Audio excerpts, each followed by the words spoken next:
अच्छा बेटा देखिए, ये हमारे पास जो पेपर है ये है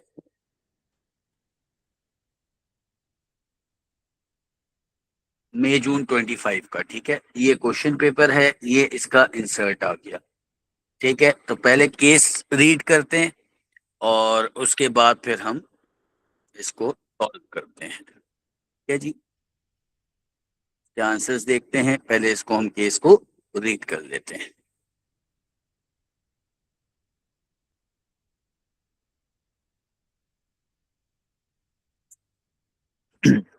अच्छा जी, let's go with the case first. अच्छा देखो, यहाँ पे पहले मैं दोबारा, हम जब भी मैं पास पेपर्स को सॉल्व करता हूँ तो एक चीज जरूर बताता हूँ। यहाँ पे क्लियरली लिखा हुआ है, you may annotate this insert and use the blank spaces for planning. ठीक है, जब हम एनोटेट कर रहे होते हैं तो अब ये कभी हमें ये नहीं कह रहा कि एनोटेट करने के लिए you can use pen, you can use pencil, you can use highlighter, नहीं, वो कह रहा है यू मे एनोटेट। ठीक है। हाँ, वो हमें कह रहा है कि do not right the answers but you can plan the question. ठीक है, तो अगर आपको इन्विजिलेटर कहता है कि भाई हाइलाइटर इज नॉट अलाउड, तो उसको हम ये दिखा सकते हैं, but since we have limited time तो उसको ये दिखाने की जरूरत नहीं है, उससे बहस करने की जरूरत नहीं है। जस्ट उसको ओके बोलें, वो जाए, आप दोबारा अपना काम शुरू। अगर वो रोक ही रहा है और प्रॉब्लम क्रिएट कर ही रहा है तो आप हाइलाइटर की जगह पेंसिल यूज कर लो, पेन यूज कर लो, but you can annotate the paper. Now, पूरा AI robots, short name is pair. आज एएस के पेपर में एक क्वेश्चन मेरे पास बार बार आया कि वहां पे जो केस स्टडी थी दैट वाज पब्लिक टेलीविजन। तो पीपल आर कंसर्न कि भाई हम उसकी जगह अगर पीटी यूज कर रहे हैं तो क्या वो सही होगा? जी बिल्कुल सही होगा। जैसे यहाँ पे पूरा एआई रिपोर्ट्स, ये पूरा लिखने की बजाय आप PAIR लिख सकते हो। Pair was set up in 2012 by Karina Lane, a graduate in applied artificial intelligence. Okay. Pair is a private limited company. अच्छा, एक चीज अगर आप नोटिस करोगे, P3 में यूजुअली ऐसा होगा कि आपके पास जो बिजनेस आएगा वो प्राइवेट या पब्लिक लिमिटेड होगा, या फिर ऐसा होगा कि अगर वो प्राइवेट या पब्लिक लिमिटेड नहीं भी होगा तो वो हमारे पास स्टार्ट हुआ होगा एज अ सोल ट्रेडर या एज अ पार्टनरशिप, लेकिन वो केस में ही लिमिटेड बिजनेस के अंदर कन्वर्ट हो जाएगा। और ऐसा इसलिए होता है कि हमारे पास जब रेशियो एनालिसिस वाला जो टॉपिक है पूरा, वो प्राइवेट या पब्लिक लिमिटेड कंपनी के बगैर हो नहीं सकता ना। लिमिटेड कंपनीज के लिए ही होते हैं रेशियोज, क्योंकि इक्विटी रेशियोज जब हम आगे जाते हैं तो वो तो स्पेसिफिकली पब्लिक लिमिटेड कंपनी के लिए होते हैं। Then F. Karina, the managing director, owns 70% of the shares. Four other directors own the remaining shares.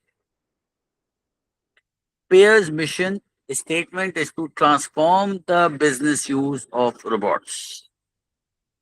तो इनका मिशन ये है कि they want to enhance the use of robots by the businesses. Pear designs and manufactures robots which use artificial intelligence to support business operations. Pear most successful robot, the KB1, is an autonomous cleaning robot. In 2024, the KB1 had a leading market share in country F. It is also successful export for Pear. The global market for autonomous cleaning robots is competitive with many brands available. अब आते हैं growth पे। The first version of KB1 was launched in 2013. Pair sales strategy focused on leasing to businesses. Leasing आपको याद होगा source of finance था, जिसमें हम पर्टिकुलर टाइम के लिए एसेट जो है वो किसी को देते हैं और उससे पार्शियल पेमेंट ले लेते हैं। To businesses to provide cost-effective solutions to cleaning the workplace. Initially, sales growth was led by the sales team contacting prospective customers to arrange product demonstration and trials. However, global economic growth after the pandemic led to labor shortages, which affected the recruitment of cleaning employees. Consequently, many schools, offices, hotels approached Peer to lease the latest version of KB1. Revenue grew rapidly from 2021, but Peer was unable to fully meet demand due to production constraints. Then, innovative technologies. Peer invests 7% of revenue in research and development compared to the industry average of 5%, यानी कि industry से 2% ज़्यादा. In 2023, the 8th version of KB1 was launched, providing a more innovative, powerful, and quieter cleaner. The version has a longer battery life and can clean different floor types. It uses video technology to learn as it cleans. In 2024, Pear began development of new AI delivery robot, Delbot, which will target the hotel market. It will deliver the food. Will analyze the hotel rooms. Okay. Karina confirmed in a press release that a Dalbot will be available to customers from early 2026. She commented that whole process from concept to product launch will only take 18 months. Organization structure. Pear has a flat organizational structure and is divided into functional departments. The R&D department using some matrix structure, creating one-off teams for specific projects. In 2024, Pear employed a total of 120 employees. Quality defected. At the end of 2023, Pear's operations director reported increasingly quality problems. Annual percentage of defective KBs reported by quality control inspector doubled to 2%. ये बड़ा खतरनाक मामला है. Increased customer report. ये भी आ गया एक problem. फिर इंक्रीज कंप्लेंट्स और पुअर कस्टमर सर्विस. तो तीन प्रॉब्लम्स आपके पास आइडेंटिफाई हो गए.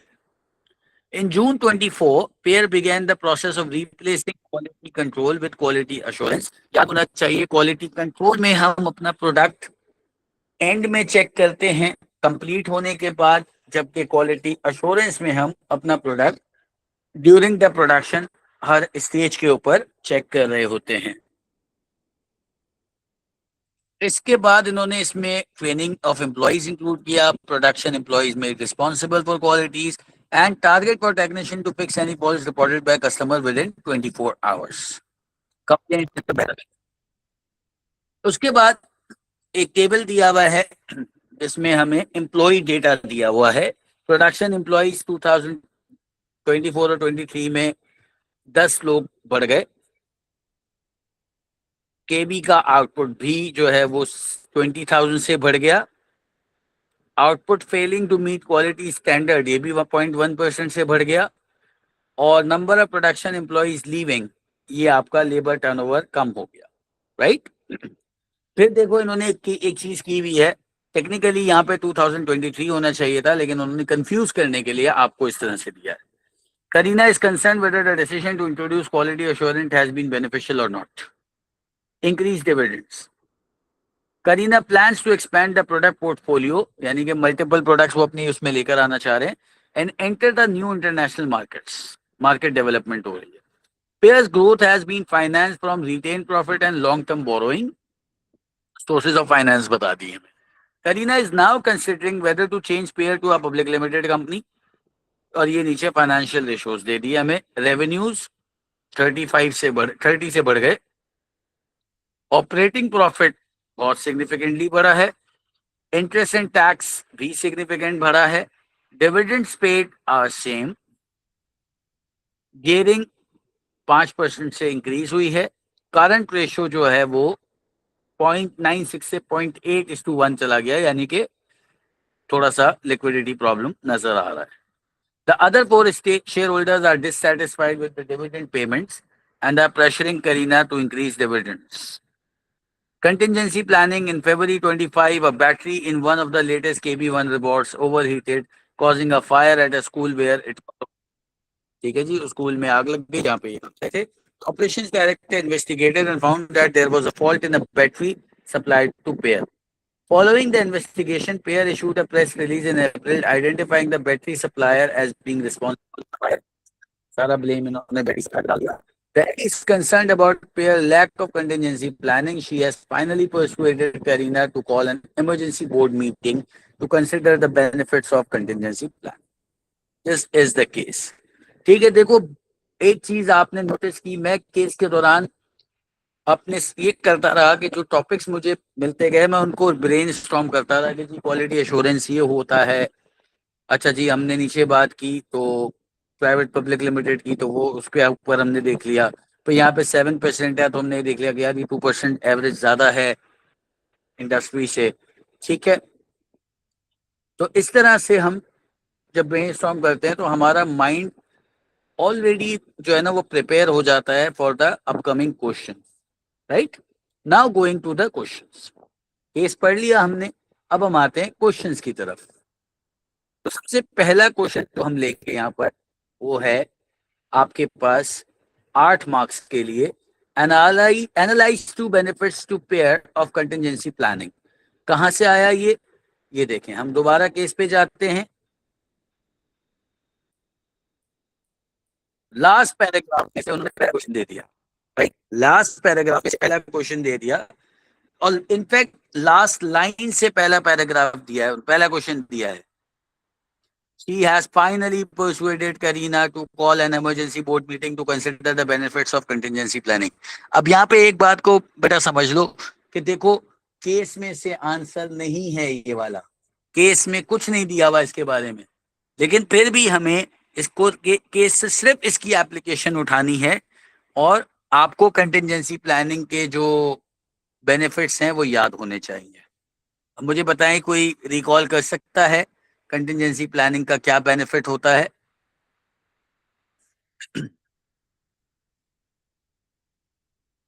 आ रहा है किसी के माइंड में, याद आ रहा है किसी को? Cost loss would be minimise. ठीक है, बिल्कुल ठीक है। कि एक क्या होगा कि जी जो कॉस्ट है आपकी, जो भी कोई अगर बैड इंसिडेंट होता है, कोई बुरा इंसिडेंट होता है, तो आपको उसके बेनिफिट्स मिल सकते हैं। राइट। तो देखिए अब क्या करें भाई, सबसे पहला तो ये है कि अगर कोई क्राइसिस आता है, अगर किसी भी किस्म का कोई क्राइसिस आता है, तो आपको क्या बेनिफिट होगा? आपको ये बेनिफिट होगा कि आपका जो लॉस है वो कम से कम होगा। राइट। तो देखिए मैं पहला बेनिफिट आपको आंसर दिखाता हूं।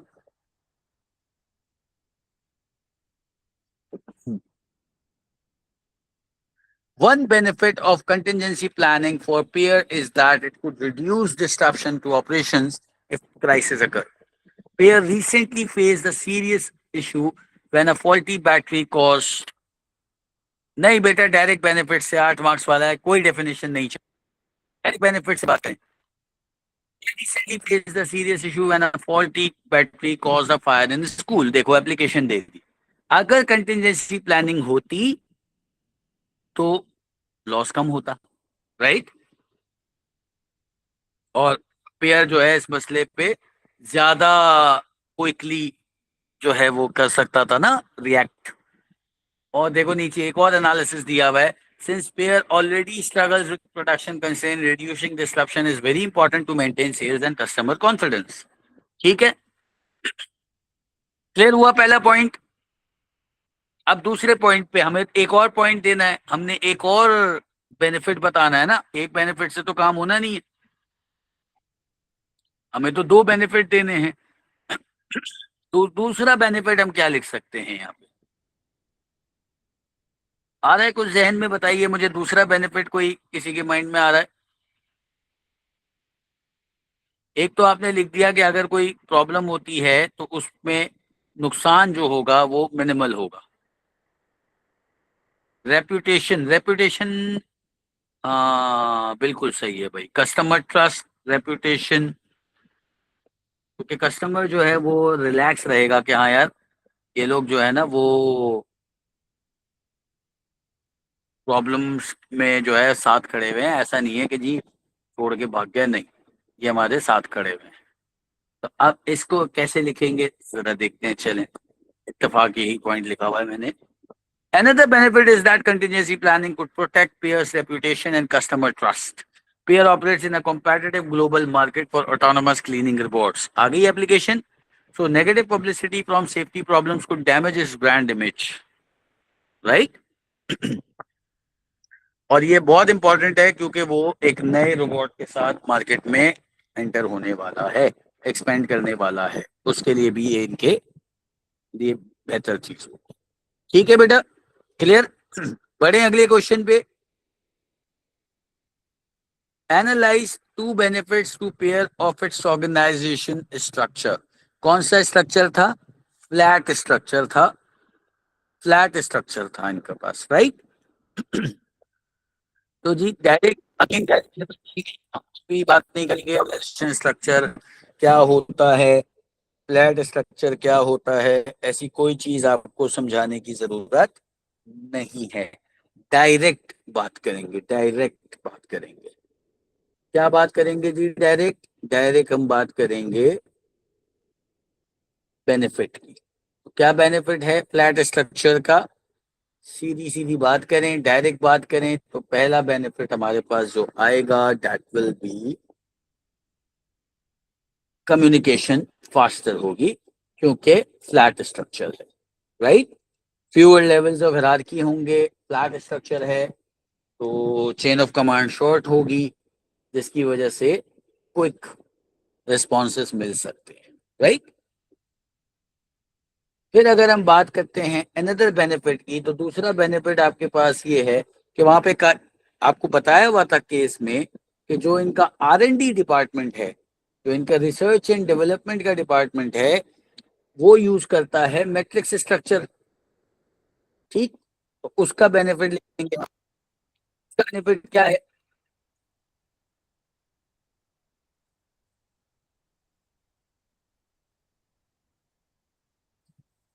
Another benefit is use of matrix structure in R&D department. This allows the employees from different functional areas to work together in project teams.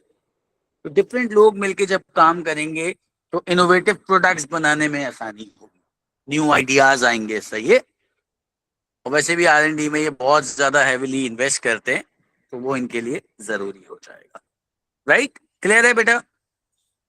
Matrix system, matrix एक ऑर्गेनाइजेशन स्ट्रक्चर होता है जिसमें teams बना दी जाती हैं project के हिसाब से, यानी कि मार्केटिंग वाला अलग काम नहीं करता, HR वाला अलग काम नहीं करता। आप प्रोजेक्ट्स डिवाइड करते हो। आप जैसे प्रोजेक्ट की, आपने एक प्रोजेक्ट बनाया, उसकी 5 लोगों की टीम बना दी, उसमें एक मार्केटिंग वाला डाल दिया, एक HR वाला डाल दिया, एक आपने जी वो ऑपरेशंस वाला डाल दिया, एक R&D वाला डाल दिया। तो वो क्या करते हैं, सारे लोग मिलके काम कर रहे होते हैं ना, तो कोई डिपार्टमेंट आइसोलेशन नहीं होती, राइट। चले, अब हम आते हैं कैलकुलेशन की तरफ। Using the data in table 1.1, contingency का फर्स्ट पॉइंट। बेटा कंटिंजेंसी का फर्स्ट पॉइंट ये था कि जैसे इनको अभी एक लॉस हुआ था ना, हाँ सबका ऑब्जेक्टिव। अब देखो कंटिंजेंसी में प्रॉब्लम ये होता है, मैं रिपीट कर रहा हूँ, कंटिंजेंसी में ये था कि जब इनको लॉस हुआ, यानी कि लॉस से मुराद वो इंसिडेंट जब हुआ, तो इनको क्या करना पड़ा, इनको प्रेस रिलीज करनी पड़ी, इनकी सेल्स कुछ टाइम के लिए रुक गई, फिर इनको जो है वो सप्लाई मेंटेन करनी पड़ी, बैटरी वाली और सारी चीजें रिप्लेस करनी पड़ी। अगर इन्होंने पहले से ही किया होता, तो ये रिस्पॉन्स बड़ा क्विक कर दे।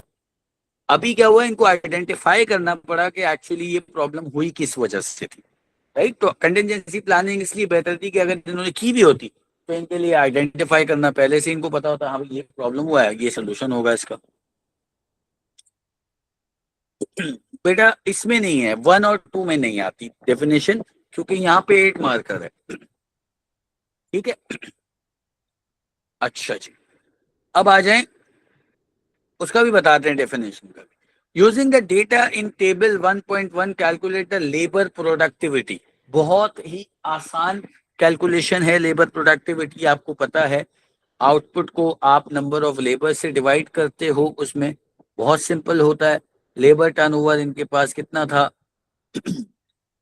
जो है वो 2 अपॉन इनका जो आपके पास आएगा, लेबर प्रोडक्टिविटी जो इनकी है 105,000 आउटपुट था और 50 लेबर था, ठीक है ना। अगर देखें आप यहाँ पे केस में,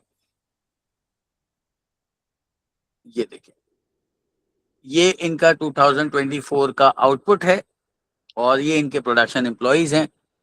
आपस में डिवाइड, जी बेनिफिट एज नॉलेज होगा। तो 105,000 को आप 50 से डिवाइड कर दो, आपके पास आंसर आ जाएगा और कुछ करने की जरूरत नहीं है। तो अगर हम 105,000 को डिवाइड कर दें 50 से, तो मुझे बताएं कितना आंसर आ रहा है।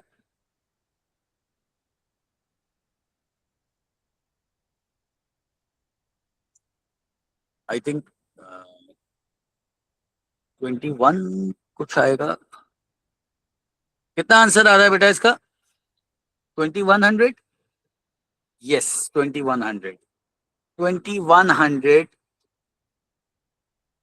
KB1, ये आउट तो ना यूनिट इनके 2100 KB1 रोबोट्स जो है वो per labour is producing. Using the data in table 1.1 calculate the labour turnover of production employees in 2024। 2024 में इनके पास टोटल आउट एम्प्लॉइज थे 50 और दो ने काम छोड़ दिया, तो 2/50 कर लें। जल्दी से बताएं भाई, 2/50 क्या होगा?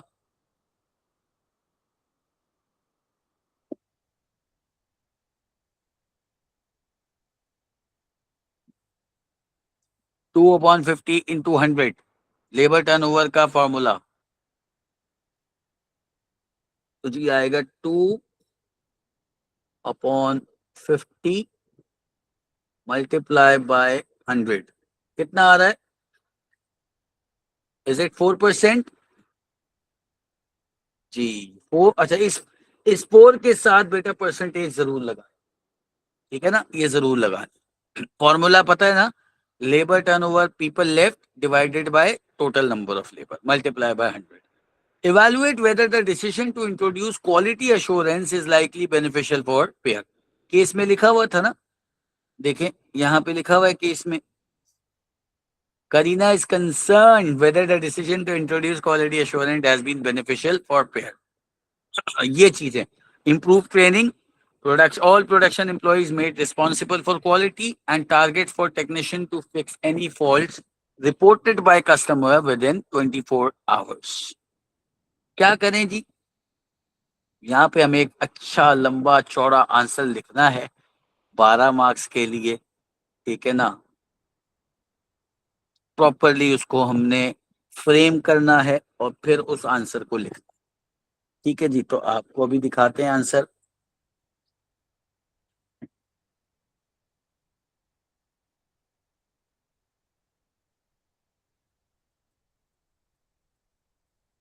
ये लीजिए, पूरा पढ़ते हैं, बड़ा आंसर है।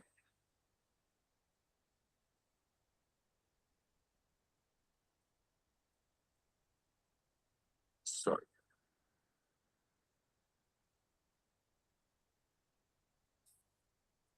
अच्छा भाई, यहाँ से थोड़ा सा इसको मैं एडजस्ट कर रहा हूँ क्योंकि, ठीक है, इसको मैं ऐसे एडजस्ट कर। The decision to introduce quality assurance is likely to be beneficial for payer because it focuses on preventing defects before products are completed. Previously, payer relied on quality control where inspectors identified faults। ये हो गई application की बात। फिर आप देखें यहां से हम बात कर रहे हैं आगे बढ़ के कि जी quality assurance could also improve customer satisfaction, ठीक है, और पेयर की रेपुटेशन। एक बेनिफिट दे दिया हमने यहाँ पर उसका। The business operates in a competitive global market and customers such as schools, offices, hotels need reliable reports। ये एप्लीकेशन आ गई। फिर हम नीचे आके देखें, एक और एडवांटेज हमने डिफाइन कर दिया कि जी इम्प्रूव ट्रेनिंग होगी अंडर क्वालिटी एश्योरेंस, तो उससे एम्प्लॉय मोटिवेट हो जाएंगे, स्किल्स बढ़ जाएंगे और लेबर टर्नओवर वैसे ही कम हो रहा है तो वो और बेहतर हो जाएगा। फिर फिर हम बात कर रहे हैं काउंटर। हाउएवर क्वालिटी एश्योरेंस में also create some problems. Training और चेंजिंग एक्सपेंसिव होगी, टाइम कंज्यूमिंग होगी, और पहले ही इनको प्रोडक्शन कंस्ट्रेंट्स हो रहे हैं, लेट हो रहे हैं ये लोग रैपिडली ग्रोइंग डिमांड को फॉलो करने में, तो इसकी वजह से और प्रॉब्लम आएगा। दूसरा, फिर वो बता रहे हैं कि अगर आप देखें तो क्वालिटी का जो प्रॉब्लम है वो तो इंक्रीज हो गया है, पहले 2% अब 2.1% हो गया, तो आपने क्वालिटी ट्रेनिंग करने के बाद अभी तक कोई फर्क नहीं पड़ा, despite the introduction of quality assurance, अभी तक जो है वो पॉलिसी उनकी इफेक्टिव नहीं है, अभी तक क्वालिटी का जो अश्योरेंस है वो इफेक्टिव नहीं। अगर आप क्वालिटी को कंट्रोल नहीं करोगे तो कस्टमर का जो कॉन्फिडेंस है वो मजीद डिक्लाइन होता चला जाए। लाइन ठीक है, क्लियर है बेटा, समझ आया क्या करना है 12 मार्क्स वाले सवाल में? आगे बढ़ते हैं। Using the data in table 1.2 calculate the dividend cover for 2024। अब डिविडेंड कवर हमें ऑब्वियसली यहाँ पे ये देखें, ये डेटा दिया हुआ है, इसमें से निकलेगा। डिविडेंड कवर का फॉर्मूला याद होना चाहिए, याद है बेटा? कंक्लूजन लिखी भी तो है, ये देखे ना, कंक्लूजन मैंने आपको दिखाई तो सही, देखे जब मैं बात कर रहा हूँ this could mean employees are, ठीक है, जो लास्ट में जब मैं बात कर रहा हूँ तो वो कंक्लूजन नहीं है ना। मैं आपको प्रॉपर जो है ना आंसर लिखे भी भेज दूंगा, ठीक है? तो इसका कंक्लूजन मैं आपको अलग से दिखाता हूँ, रुके। इसके कंक्लूजन बिल्कुल आप दोगे, 12 मार्क्स के लिए कंक्लूजन बहुत जरूरी होता है, मैं आपको भी दिखाता हूँ इसका। इसका कंक्लूजन बनेगा कुछ इस तरह से, ये देखिए, ये अगर अब आपको नजर आ रहा हो, देखिए, overall I think the decision is likely to benefit payer in long term because the technology market, although there may be short term costs and disruptions, better product reliability and customer service should help payers strengthen its reputation and support future growth। बिल्कुल वैसे ही जैसे as में 12 marks वाला लिखते थे, same, not a difference थी, उसी तरीके से लिखना है, बस उस केस को कनेक्ट करना है, राइट? ठीक है, क्लियर है? अच्छा जी, अब आते हैं डिविडेंड कवर पे। तो हमें डिविडेंड कवर का फॉर्मूला याद होना चाहिए, कोई वो नहीं है। डिविडेंड कवर का फॉर्मूला बड़ा सिंपल है। क्या फॉर्मूला है जी डिविडेंड कवर का? फॉर्मूला याद है? बहुत सिंपल फॉर्मूला है। फॉर्मूला याद नहीं होगा तो फंस जाओगे।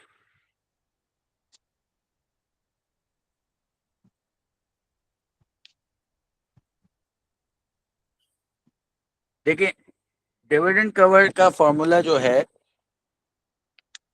डिविडेंड कवर होता क्या है पहले तो ये सब, जो डिविडेंड आपके पास आया है ना, बेसिकली उसको हम देखते हैं अपने ऑपरेटिंग प्रॉफिट से, राइट?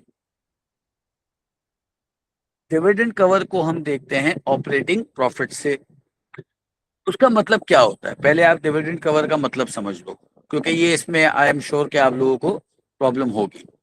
तो पहले तो डिविडेंड कवर का आप मतलब समझें, मतलब क्लियर होगा जैसे ही आपको डिविडेंड कवर का, तो आप उसको इजीली जो है वो यूज कर पाएंगे अपने क्वेश्चन के। डिविडेंड तो आपको पता है, जो शेयर होल्डर्स होते हैं उनको प्रॉफिट में से जो हिस्सा मिलता है, जो उनका शेयर होता है, that is dividend cover. Now dividend cover होता क्या चीज है? ये बेसिकली कंपनी की एबिलिटी बताता है कि वो कितना अपने नेट प्रॉफिट में से कितना हिस्सा पे कर सकती है। और इसका फॉर्मूला हमारे पास होता है, अर्निंग पर शेयर को डिवाइड करते हो आप डिविडेंड पर शेयर से, यानी कि EPS divided by DPS, right? या फिर दूसरा फॉर्मूला होता है इसका हमारे पास, net income divided by total dividend payments. ठीक है, या तो आप net income total dividend payment से डिवाइड कर दें, यानी कि net profit divided by annual dividends, या फिर ईपीएस डिवाइडेड बाय डीपीएस, दोनों से सेम आंसर आएगा। अब यहां पे मुझे बताओ क्या करें, ऑपरेटिंग प्रॉफिट कितना है?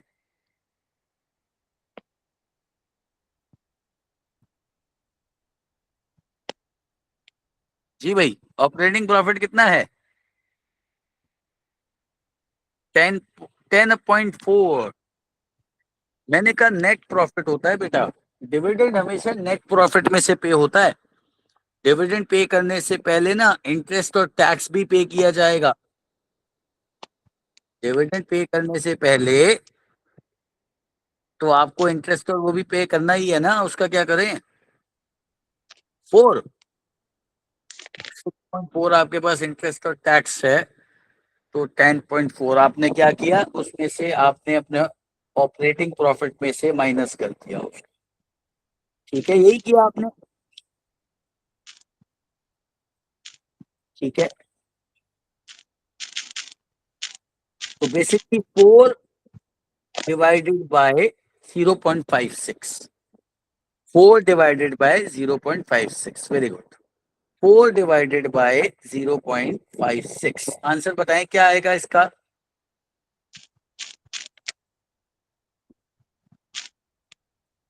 4 हमारे पास जो है वो नेट प्रॉफिट है, और 0.56 हमारे पास डिविडेंड है। आंसर बताओ क्या आ रहा है?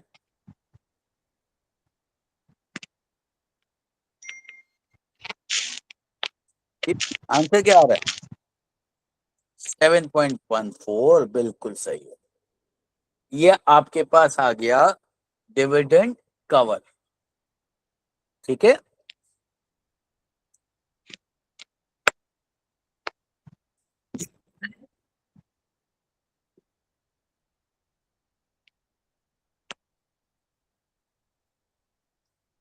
चलो ठीक है, क्लियर है डिविडेंड कवर?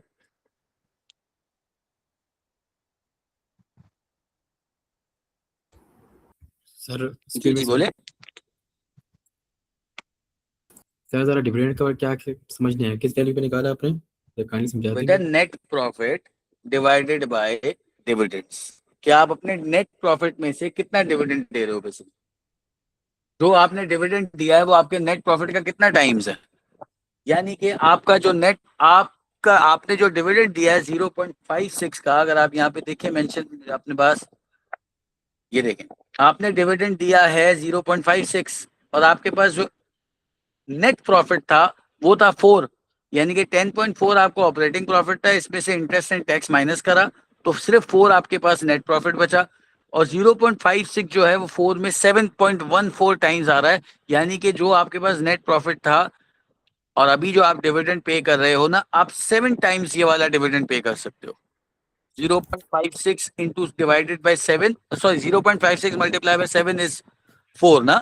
तो मतलब क्या है कि जो आपका नेट प्रॉफिट है उसमें आप इतना डिविडेंड 7 मरतबा पे कर सकते हो, 7.14 times you can pay. This is dividend cover, clear है?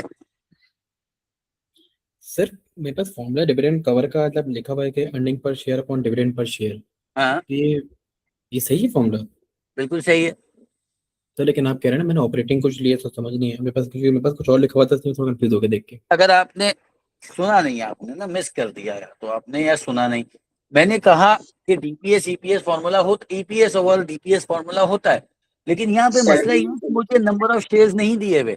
अगर ईपीएस और डीपीएस वाला फॉर्मूला नहीं लग सकता, देखो अगर ईपीएस है तो मैं उसको यूज करूंगा, अगर ईपीएस डीपीएस नहीं है तो फिर मैं net profit divided bye dividends वाला फॉर्मूला यूज करूंगा। राइट, दोनों फॉर्मूले सही है, और डिपेंड करता है ना कि मेरे पास डेटा क्या अवेलेबल है। इसके दो फॉर्मूले हैं, एक फॉर्मूला है earning per share divided by dividend per share, और दूसरा फॉर्मूला है मेरे पास net profit divided by annual dividends. अब एक बात समझो, डिविडेंड पर शेयर कैसे निकलेगा? Annual dividend divided by number of shares. Earning per share कैसे निकलेगा? Net profit divided by number of shares. यानी कि इनडायरेक्टली मैं डिवाइड तो उन्हीं चीजों को कर रहा हूं ना। ठीक है, ये बात क्लियर हुई या नहीं हुई? कि हाँ सर थोड़ी थोड़ी क्लियर हो गई। अगर मैं डीपीएस ईपीएस नहीं भी निकाल रहा, दोबारा समझें, देखिए डीपीएस कैसे निकलेगा, डिविडेंड पर शेयर कैसे निकलेगा? इस एनुअल डिविड, ये जो डिविडेंड पेड है मेरे पास 0.56, इसको नंबर ऑफ शेयर से डिवाइड करके। और मेरे पास ईपीएस कैसे निकलेगा? नेट प्रॉफिट को नंबर ऑफ शेयर से डिवाइड करके। तो अब मेरे पास नंबर ऑफ शेयर्स नहीं है, तो मैं डिवाइड किए बगैर वही वैल्यूज यूज कर रहा हूँ, तो टेक्निकली तो वही वाला फॉर्मूला लगा रहा हूँ ना। Got it? बात क्लियर जी हुई सर। है? टेक्निकली वही फॉर्मूला यूज हो रहा है। चलिए आगे बढ़ते हैं। ये हो गया 7.14 टाइम। अब evaluate whether Pear should increase dividends to shareholders in 2025 या नहीं। वहां पे लिखा हुआ था कि जो शेयर होल्डर्स हैं वो परेशान हुए हुए हैं कि भैया तुम जो है वो डिविडेंड दे नहीं रहे हो ज्यादा। अब शेयर होल्डर परेशान है, जो बाकी के 4 शेयर होल्डर हैं। बाकी तो कह रहे हैं सही है, क्योंकि जो खरीदा है 5 लोग है ना, तो खरीदा तो ठीक है, वो तो कह रही है ठीक है भाई, क्योंकि वो तो 70% की ओनर है, वो तो बढ़ाई जा रही है बिजनेस को। लेकिन जो बाकी इन्वेस्टर्स हैं ना, बाकी शेयर होल्डर्स, तो वो कह रहे हैं यार आप बहुत कम रिटर्न दे रही हो हमारी इन्वेस्टमेंट का, और प्रॉफिट में से बहुत कम हिस्सा हमें मिल रहा है, 7वां हिस्सा मिल रहा है, वी नीड मोर। अब हम देखते हैं इसको हम किस तरह से आंसर करते हैं जी।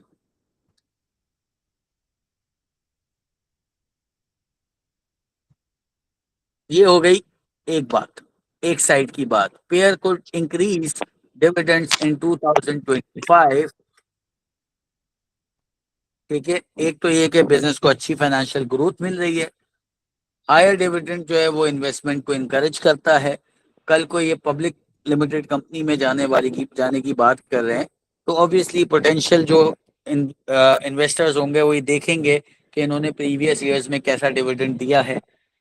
दूसरा, इनका डिविडेंड कवर जो है वो अच्छा खासा ज्यादा है, यानी कि प्रॉफिट्स इनके करंट डिविडेंड पेमेंट से बहुत ज्यादा हैं। ये पुराना जो है ना उनका एवरेज जो निकाला हुआ है इसने दो, ये बेसिकली जो 11.43 है, ये 2023 का है। तो 2023 में जो उनका डिविडेंड कवर है वो बड़ा अच्छा था, तो 24 में ये अपने अगले आने आने वाले साल में ये जो डिविडेंड है उनको इंक्रीज कर सकते हैं, राइट। अब हम बात करेंगे इसके अगेंस्ट में, यानी कि हाउ एवर करके हम ऑपोजिट व्यू भी लेंगे ना, क्योंकि ये तो हमने एक तरफ की बात कर दी सिर्फ, हमें दूसरी तरफ की बात भी करनी है। तो यहाँ पे हम ऑपोजिट व्यू लेते हैं। ऑपोजिट व्यू जिसमें हम ये बताएंगे कि जी आपको अपना जो इनका वो है एनुअल डिविडेंड्स वो नहीं बढ़ाने चाहिए, और फिर ऑब्वियसली ओवरऑल करके हम उसका कंक्लूजन भी देंगे।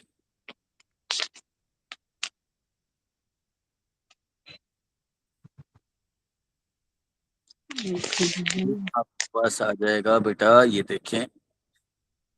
हाउएवर, अब वो इतनी अच्छी उसमें नहीं है कि बहुत ज्यादा बढ़ा दे, क्योंकि एक्सपेंशन प्लान हुई हुई है, एक नया रोबोट एक नया प्रोडक्ट मार्केट में लेकर आने वाले हो आप। लिक्विडिटी पोजीशन इनकी वीक है, क्योंकि करंट रेशो इनका 0.96 से 0.8 पे चला गया है। ठीक है, गियरिंग इनकी 35% से 40% पे चली गई है। ये हमने ऑपोजिट व्यू कर की बात कर ली, और ये इसके बाद हमने कंक्लूजन भी दे दिया। Overall, pairs should probably avoid a major increase in dividends in 2025. Although profits have grown strongly and shareholder want better returns, the business need finance for future expansion and already has weakening liquidity and rising gearing. A small increase in dividends may satisfy shareholders while still allowing pair to retain most profits for growth. थोड़ा सा बढ़ा दो, बहुत ज्यादा ना बढ़ाओ। ठीक है, क्लियर है। लास्ट क्वेश्चन को देखते हैं। Evaluate the importance of R&D to the future success. ऊपर भी बात हुई भी थी। पहला टॉपिक जो बात हुआ, पहले जो बात हुई है वो यहाँ पे देखें, R&D की बात हुई थी यहाँ पे। ये बेसिकली 7% ऑफ रेवेन्यू ये R&D में लगा रहे हैं, 5% मार्केट एवरेज है, ये 7% ऑलरेडी लगा रहे हैं, राइट। अब आपसे पूछा जा रहा है कि जो इम्पोर्टेंस है वो क्या है R&D की इनके लिए। तो R&D आपको पता है बहुत इंपॉर्टेंट चीज होती है। तो पहले पॉजिटिव बात करेंगे और फिर नेगेटिव बात करेंगे। तो जब हम पॉजिटिव बात करेंगे तो उसमें हम लिखेंगे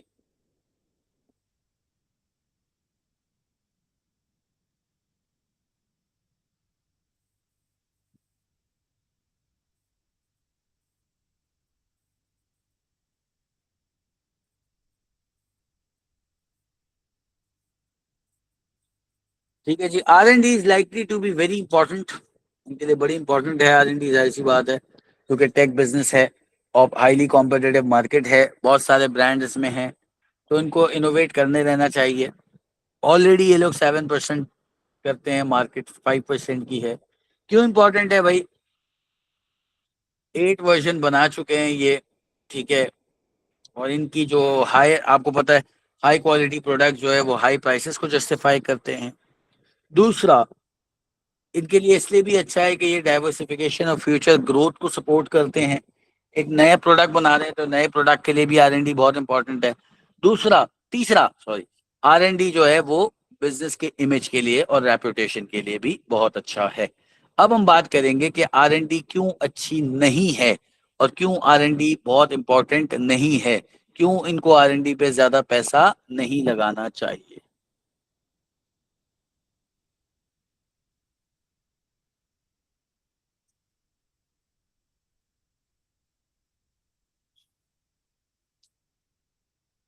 अच्छा अच्छा, ये देखिए, however R&D is expensive, risky.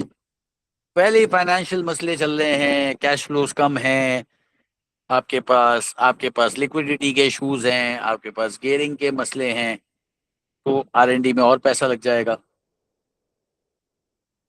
और नए प्रोडक्ट्स लेकर आ रहे हो, जरूरी नहीं है कि कामयाब हो। ठीक है, हाई इनोवेटिव, कभी कभी ऐसा होता है कि बहुत, अगर आपकी जो है वो, इनके क्वालिटी में प्रॉब्लम्स आए थे और ये रिस्पॉन्स में प्रॉब्लम आए थे। चाहे प्रोडक्ट बहुत अच्छा बना लो आप R&D के थ्रू, लेकिन अगर आप अच्छी सर्विस नहीं दोगे तो customer might not be interested. फिर आप नीचे अपना कंक्लूजन दे सकते हैं, आपकी मर्जी है, आप सपोर्ट करें, आप सपोर्ट नहीं करते तो भी मर्जी है। लेकिन हमेशा इस तरह के सवाल में बैलेंस आंसर दिया करो, नॉट वन साइडेड। जैसे यहाँ पे देखो, overall I believe R&D is extremely important to Pear's future success because innovation is necessary in the AI robotic industry. It helps Pear improve products, enter new markets, and maintain competitive advantage. However, R&D alone will not guarantee success unless Pear also improves quality, customer service, and financial management. ठीक है बेटा, clear है?